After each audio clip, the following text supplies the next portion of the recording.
আধুনিক বাংলাদেশ অস্তিত্বের সংকট।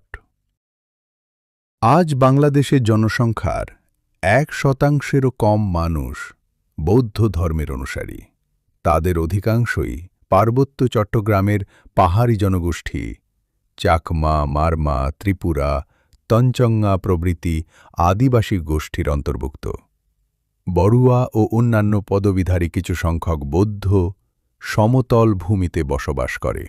রাষ্ট্রীয় নীতিমালার ব্যর্থতা, উন্নয়ন বৈষম্য, নিরাপত্তাহীনতা এবং ভূমি সমস্যা বারবার তাঁদের প্রান্তিক করেছে।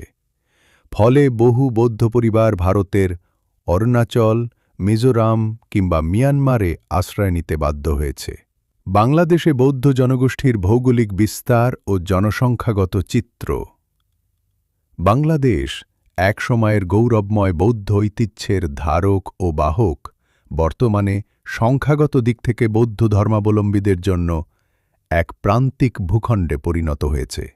জাতীয় পর্যায়ে বৌদ্ধ জনসংখ্যা 0.5-এরও নিচে হলেও কয়েকটি নির্দিষ্ট অঞ্চলে তাদের ঐতিহাসিক ও সাংস্কৃতিক প্রভাব এখনও বিদ্যমান। 2011 সালের আদমশুমারির ভিত্তিতে দেশের 8টি প্রশাসনিক বিভাগে বৌদ্ধ জনসংখ্যা ও তাদের শতকরা হার নিম্নরূপভাবে চিত্রিত হয়। বৌদ্ধ জনগোষ্ঠীর ঘনত্বের দিক থেকে চট্টগ্রাম বিভাগ সর্বাধিক গুরুত্বপূর্ণ। এখানে বৌদ্ধ ধর্মাবলম্বীর সংখ্যা প্রায় 9,69,030 জন, যা মোট বিভাগীয় জনসংখ্যার 2.92%।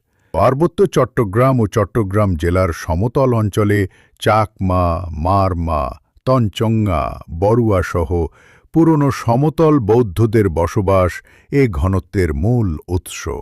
এর বাইরে ঢাকা বিভাগে 20,335 জন বৌদ্ধ বসবাস করে, যা 0.05%।